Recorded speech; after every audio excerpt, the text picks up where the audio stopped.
Stopping the gun violence by show of hands. Impacted by gun violence. Academic support. Access.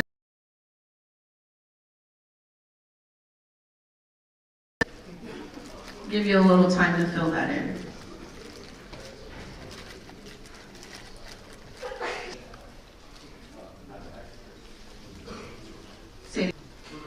Tutoring, okay. Those are all good areas. One thing I can tell you that academic support is an area that, again, I appreciate y'all.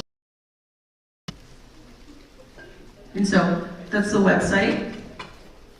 So I'm gonna not spend too much of my time up here because I want former Minneapolis Police Chief Arredondo was here. So one of my roles is I sit on the Hennepin County Advisory Board for opioid and substance abuse. And so, all right, so when you go to your employer, that system setup looks completely different than the system set up at school. One of the things that Ms. Lalila does is that she is a systems expert. So she has.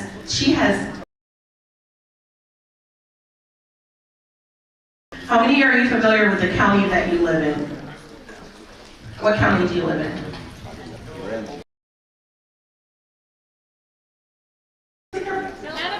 Kmtv County. Why did you trick me? If you live, you're right, I hear you. I said the county you live in. So your school is located in Hennepin County. And Ms. is the Director of System Design and Health and Human Services County. She supports and leads a large-scale systems initiative and across the country. So when I tell you that you have amazing thought leaders in front of you, the conversation that she's about to have from you and the material that she's about to present to you, I ask that you hold on to it. She's also brought someone who I have an amazing time listening to because she has a master's degree in global health science. I don't want to do her any injustice there. Global, not just community, not just to speak across various different diversities and jurisdictions. And so I felt that it was important. We felt at the Inner Hero that was important. We also have Mr. Max Teha, who's going to share his story with you once they. I'm going to relinquish my time and allow our speakers to come up and share the information that they have right now.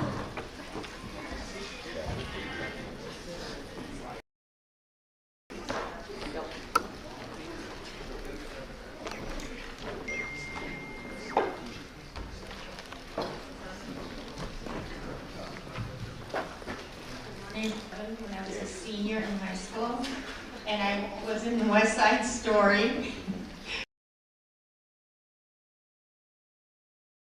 But I love it, and it's great seeing the energy that Inner Hero has. The picture was one big picture of me, holy moly.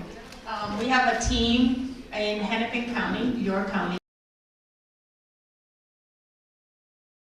opioid crisis. And as you'll hear from my partner, the opioid, but it is also a crisis nationally and internationally right now. And the group that is presentation, is it resources, is it basic information, is it we're more than happy to do that and answer questions. So, we were introduced, my background is in law, so I've been a lawyer for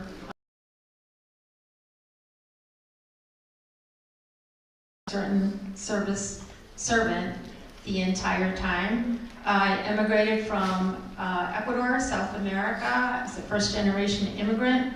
My parents went to Massachusetts and then did most of my academic work in the Boston area, and then moved to Minnesota 29 years ago, maybe 30 years ago, because I just met a guy and I met work I've done as a public servant, and I'm really grateful for that. Yeah, I'll do a quick intro of myself. Hi, I'm a senior in high school, and that was in 1999. So you are talking to people who but we come with a lot of experience and a lot of love for youth. I am a registered nurse in public health and global health. So for Hennepin County, there's in this county, I started working for public health. What you probably know about public health is the COVID pandemic. That's all public health is around the opioid crisis and the fentanyl crisis that's in our community. So really grateful to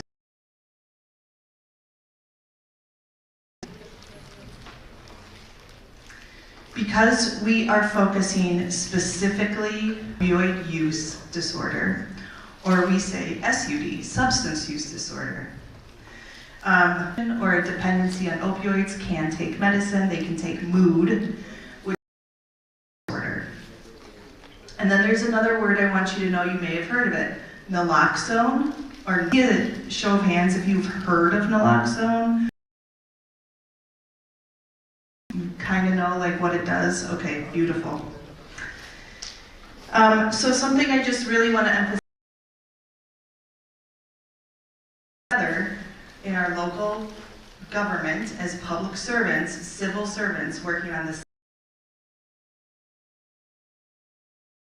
career and what it means to be a civic servant. There are many paths that you can go and get into.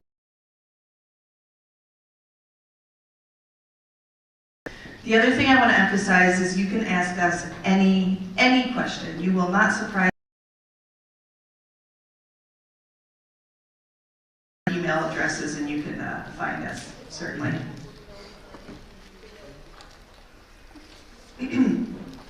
I always ground us in data when I talk about that. We'll take it seriously. This is which is the blue versus all of Minnesota. Entire state, which is gray. And you can see it broken down by year. But what a third of the entire state's opioid-related deaths do. And if you feel like it is burdensome, as it is, and whatever we can do in Hennepin County, entire state, Ramsey, Hennepin, up north, down south, and all the people who live in this state. I always pause for that. I really want to drive home that we're in a fentanyl crisis. I know that former chief of police for the Minneapolis Police Department, Chief Rondo, came. Those are pills. Those are Vicodin, oxycodone, OxyContin, morphine. Those are the kinds of things that were prescription.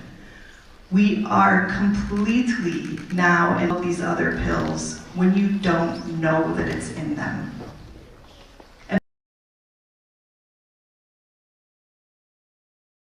the prescription pill crisis that we used to be in is no longer. We are officially in a fentanyl. That the pharmaceutical companies were prescribing and over-prescribing negligently. And I'll talk a little bit more about that settlement with the pharmaceutical companies later.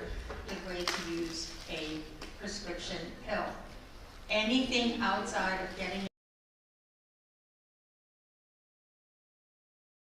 potentially deadly because of the fentanyl crisis.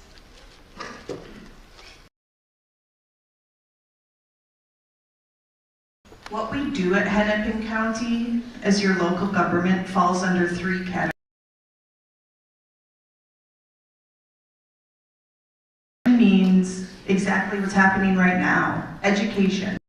Preventing anybody from using opioids or having an opioid use disorder. We want to make sure that we keep them alive.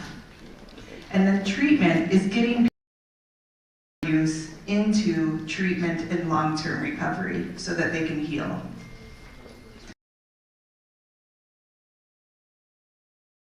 Very basics. They might be things you know, but like LaToya said, I want these images and these years of knowledge in your communities. Fentanyl is a type of opioid. And opioids are a class of drugs that are used to treat pain, as well as fentanyl, and then the street drug, the illicit street drug, heroin.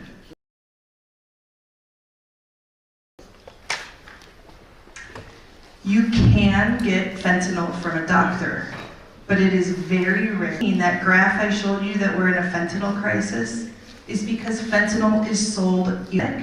And what that means is that people can make it. It is 50 times more and 100 times stronger than morphine, which means that it is a super don't know what you're getting. I think one of the most impactful images is this one with a pencil, and there's only a few grains of fentanyl on the tip to cause an overdose of fentanyl. Yeah, on Sunday, his use, athlete, high school, he was a junior at the same time, and he the same type of pill they bought from the same person. He overdosed. He lived, but his friend who used the drug that he was using, his friend. So when we're talking about that amount of fentanyl, it can be that or even less than that.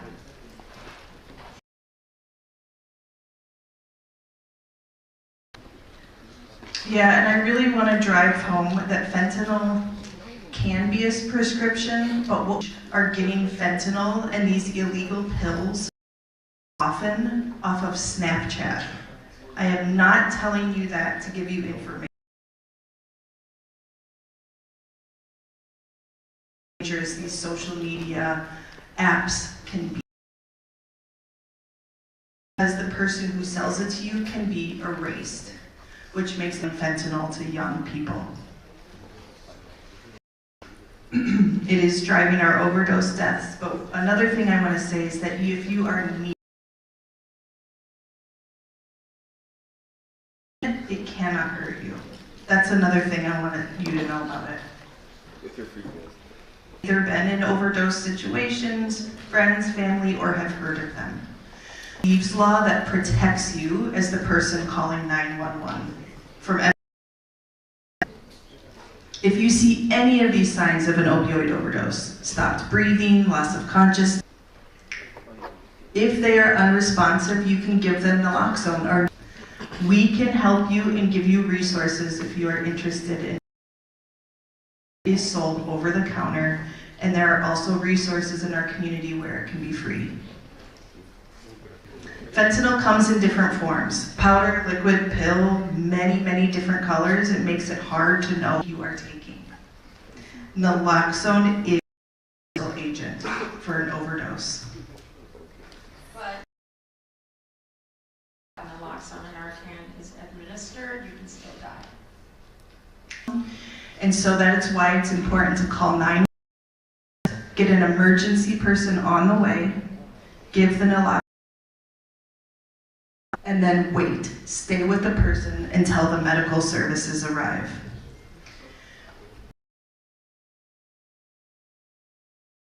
Minnesota law that protects you, and look at the middle slide here, of a person who for using or possessing drugs related to that overdose. It means if you know somebody is using these illicit drugs. And then my last slide about this education and fentanyl. We always recommend a lockbox. You might have little siblings, you might have little cousins, you might have other people you don't want to talk. Because the commonly misused opioids are prescriptions that you can pick up from a pharmacy. So we want to make sure that they are safe from other people in your household. Remember somebody close to you. If you need for what do I do next, what do I do for myself, we have all of these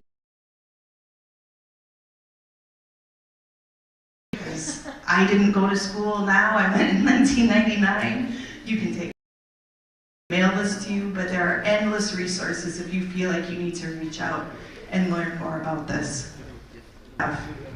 Yeah, you should expect, it's your county, these are things that you should expect from taxes, and what are we doing and what is the work. So right now, for the opioid crisis, because of the opportunity to spend a lot of settlement dollars, especially in dollars to fight the opioid crisis, exactly what we're doing here today. Talking are, you have overdosed and have died. That's just not as they're using, trying to meet people, facilitate many options. So we're responsible, Julie and I, for distributing about $70 million going through.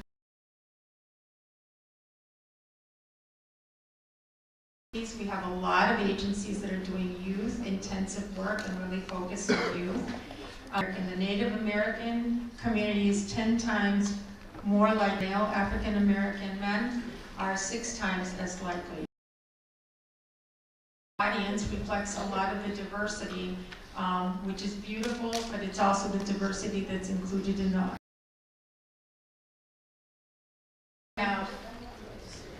Yeah, these are some of the things that we are working on. People, really important for the work that we're doing in the being culturally specific.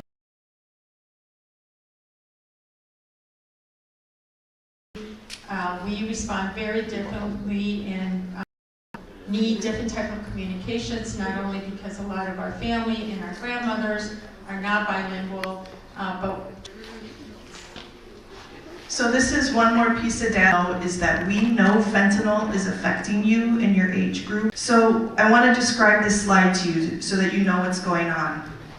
In Hennepin County, ages 0 to 17, any hospital in Hennepin County, North Memorial, HCMC, Alina, Abbott, Fairview, doesn't matter. Emergency room with a known opioid overdose that did not kill them means that somebody age 0 to 17 showed up in an emergency.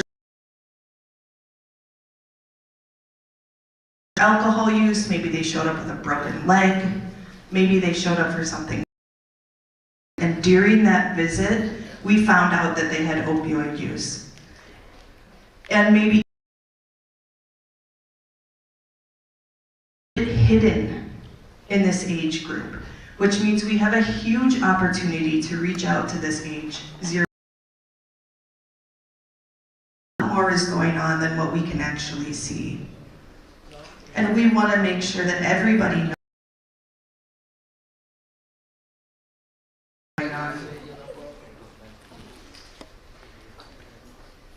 Yeah, I'm going to move fairly quickly because we're running out of time. Julie noted that there, you take nothing back with you for where you are in your life. Actually, information is power and control. And if you don't have information from wherever you get it, then you are lost in trying to figure out how you respond to things and how you translate information.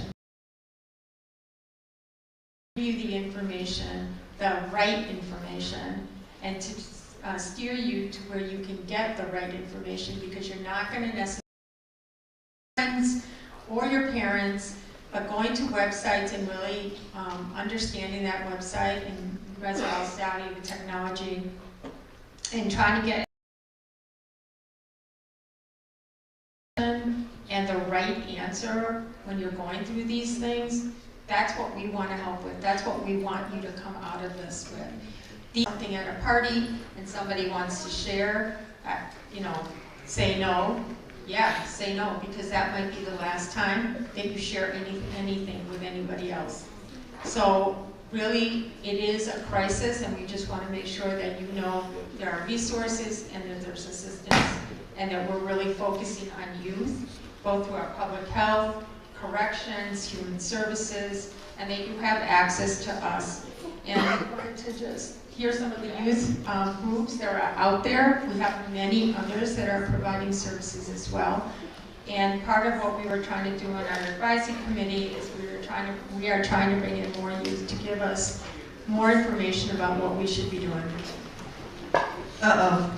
Guys, just wait, please. Wait till we hear the bell. Please wait. Thank you, Lolita and Julie. So I just want to give you some quick takeaways before you guys leave. One, we are not sharing pills. You can get a bottle of Tylenol or Advil at your corner store, at your CVS, at your Walgreens. We are not asking our friends for pain medication anymore. We're not doing that. Two, we are going to be informed on how to save a life. So if you have someone that is around you or that is near you, we need you to become an ambassador and learn how to administer Narcan. It is a 15-minute tutorial on YouTube. That's all you have to do. Go watch it. It's super simple. You can buy Narcan on Amazon, and I appreciate y'all.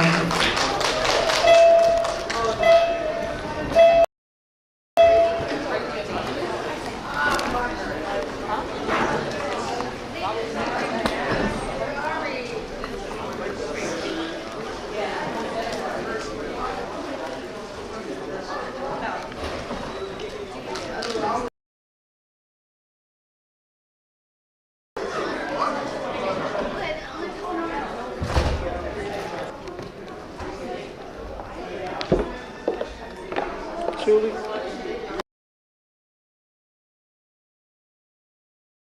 Right here with us, it was good listening to you, and can you just briefly tell us how important is it to sit with young people in providing these education?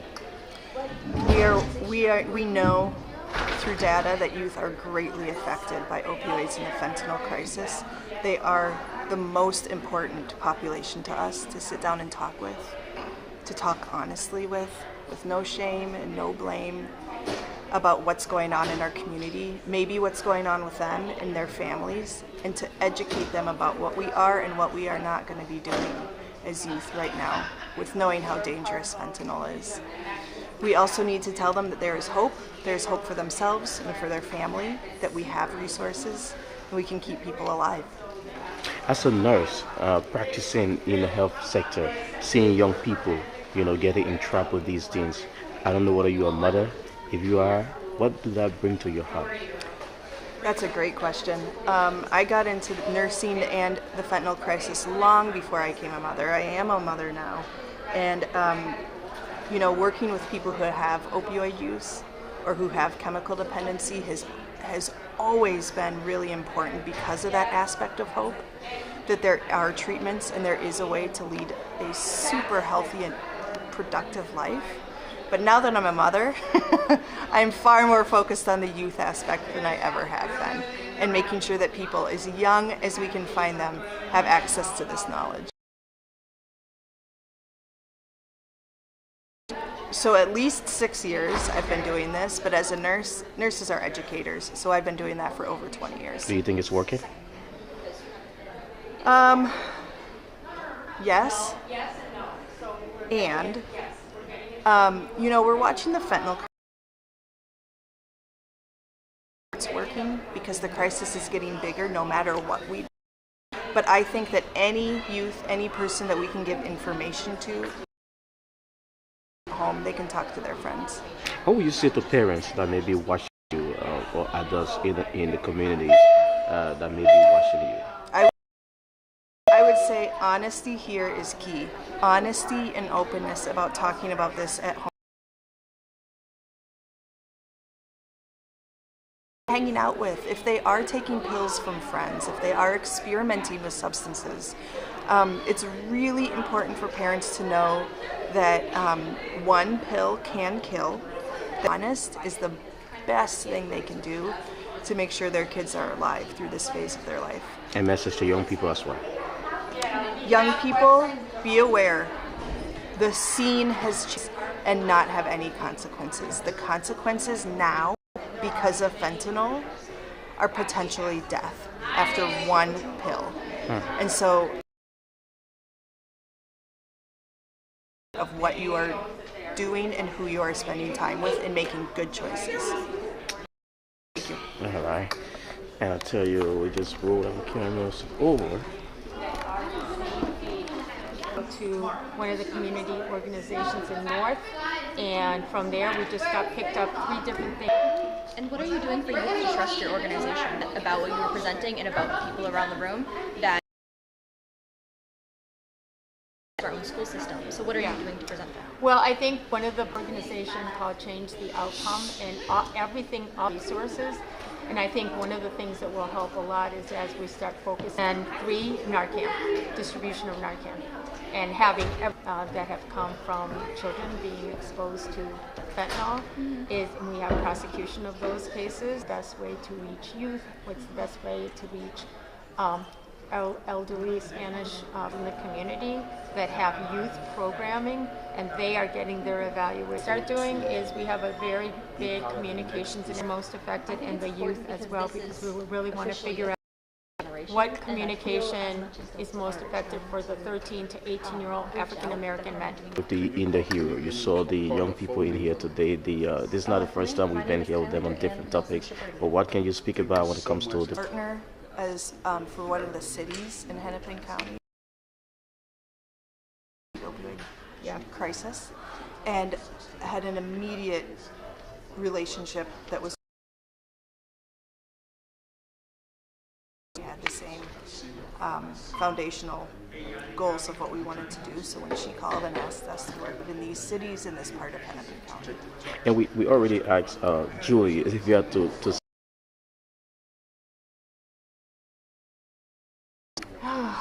It's a difficult time for everybody, not only with the chaos of what's happening in the world, but it's so killed them necessarily instantly. So you make a choice, you get 1 pill, and that could be the end of your life. And so I think what's happening, you guys. now, And I tell you, Ambrose Russell is the head of. Welcome. We didn't see it too much or hear too much from you.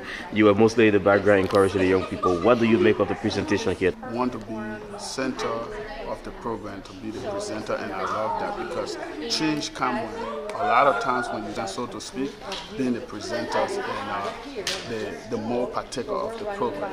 And what can you say about those things you see on the faces of these young people when they gather in these rooms?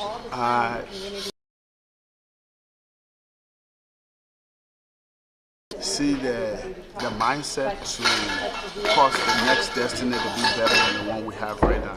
And it is incumbent upon us as the present leaders to make sure we create those spaces that they. There's no doubt that the opioid crisis or drug abuse among young people is huge. What would be your message finally? Don't take drugs. Don't share drugs. Only take prescription if it's given to you. 1, 2, have all the necessary information. Go away. Hopefully, if some family member, friend, or yourself don't, you have the rifle out there and the rifle to.